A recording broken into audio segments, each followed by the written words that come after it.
Sup, YouTube? This is Big D and Shade. Yo. And welcome to Takoyaki Bites. This is where we're going to give our opinions on one show this season and Give you some bite-sized information on what we think of different shows that we are watching throughout the season. Well, going from a strong female role to a not so necessarily strong female role, we're gonna go right into Monster Musume no Iru Nichijou.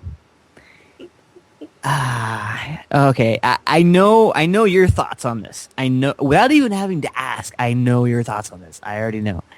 And typically, that would be my thoughts on this. And I know if any of you watching this have watched previous episodes, we had a discussion on this and whatnot, because there was another anime that did a lot of ecchi stuff, and good lord, does this one do a lot of ecchi stuff. But I think for me, I enjoy this one only because, like, the one that we watched previously, it tried to take itself seriously. Like, there was a definite, like, serious undertone that they were trying for. This one, no seriousness whatsoever. They're like, we're going to be utterly ridiculous all the time. Nothing serious about it. I mean, even the government agent that comes in, I'm like, okay, you're a joke. You really are. I'm like, you're a joke. Oh, she makes. But it's like at the same time, like, but that's the point. It's like everything's a joke. It's not, we're gonna be serious about this at all. It's like, nope, everything's gonna be utterly ridiculous. I mean, how much have you watched on it? Did you just the first episode? I'm imagining. No. So, because I'm trying not to be a booby hater, I was like, you know what? This first episode was kind of pushing my buttons, but I'm going to give it 3 episodes. And then in episode 2, the harpy showed up, and she was all like, I want some ice cream. She's like, plop. I can't hold the ice cream. He's like, I got a freaking popsicle. Here. And she's like, well, I can't hold it with my hands. And he's like, well, whatever. And then she's like, nah. I'm like, really? And he's like, you can stop now. But see, even, I'm like, okay. Even he, like, okay, in those situations, how many oftentimes is the guy just, like, totally cool with it? He's just like, hey, whatever. Even he was looking at going, okay, this is wrong. This is totally wrong. There's nothing right about this. And he's looking around going, crap, everyone else is looking at me like this is totally wrong and they're totally right. This is totally wrong. But I mean, it's just, that's the ridiculousness of it. So, I mean, to me, I can go with that. Yeah. So even with that, normally with that, I'm like, you know what? Screw it. Next. I'm like, you know what? I'm going to tough it out. I'm like, they do that all the time. Whatever. Then you get to episode 4 or 3? Something.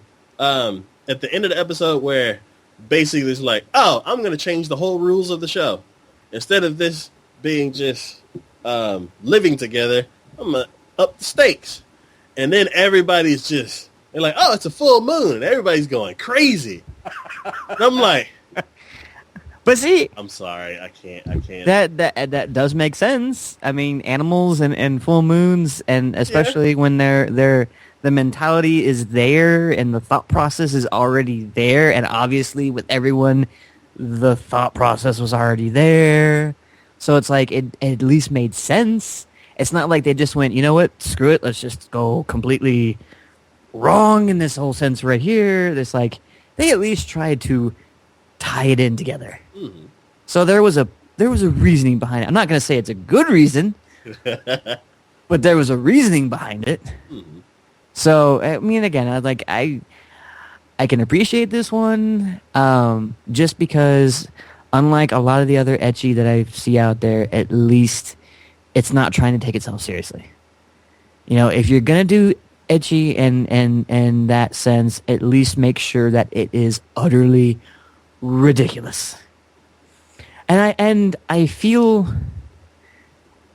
for the guy in this. I do. Because I mean it's not like in a lot of the sense I kind of see his character. I'm being very loose in this here, but I kind of see the same his character as being the same as like in Grisaya, because he's not. It's not like he's purpose. Like it's not like he's being really perverse with him or whatever. He's really trying not to be, and he tries to get himself out of these situations instead of pushing himself into the situations. When even in the very beginning, when all of a sudden she curls up with him in bed, and he's like, "No, stop it, stop trying to," and he's like, I can get that, even though it really went wrong in that first part right there. But again, it's like I see, and especially in the very beginning when that couple started making fun of her and whatnot, and then he's just and even in my head, I already had it in my head where he told her, he's like, okay, you can't do anything to them.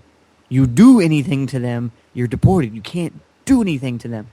And in my head, at the same time that he ends up doing something, I'm like, well, she can't do anything, but you can certainly do things. And I'm like, oh, yep, there he goes. And it's a cliche, anime type thing, but the minute he did it, I heard in my head, clench those teeth, because I'm like, oh yeah, here he goes, bam, and I'm like, okay, that went flying. So yeah, it was that instance right there that kind of gave me a favorable opinion of at least him, and the fact that everything is very much so ridiculous and everything that it does, even with the centaur. Yeah. Even with the centaur, and there's another thing that kind of tied in with that too. There was what is it? I can't remember the full name of the anime, but it was God Save the King, where they went to he gets transported into another world or whatever, and he ends up like he has black hair, black eyes, and he's some powerful king or magician or whatever, but he doesn't know the customs of that world, and the guy ends up dropping his fork, and he picks it up for him just out of common courtesy, what normal people would do, and then that's apparently a sign of marriage or something like that. And I'm like, really? Really? And it's the same thing with the centaur. He was like, he didn't know. Yeah. But all of a sudden it's like, well, you rode on top of her, and apparently that's a sign of commitment in there. And I'm like, it kind of makes sense, but you wouldn't necessarily think that. Yeah. So it's like there's the humor and the kind of the wackiness and craziness in it that I can appreciate. So I will I said this with the last ecchi one that I was going to try to stick with it, but I really think in this one I'm probably going to end up sticking with it, just because I'm like, it's wacky, it's crazy, it's utterly ridiculous. Why not? So. Okay. Well. All right, and that's been Takoyaki Bites, and we will see y'all next time. Bye. Bye.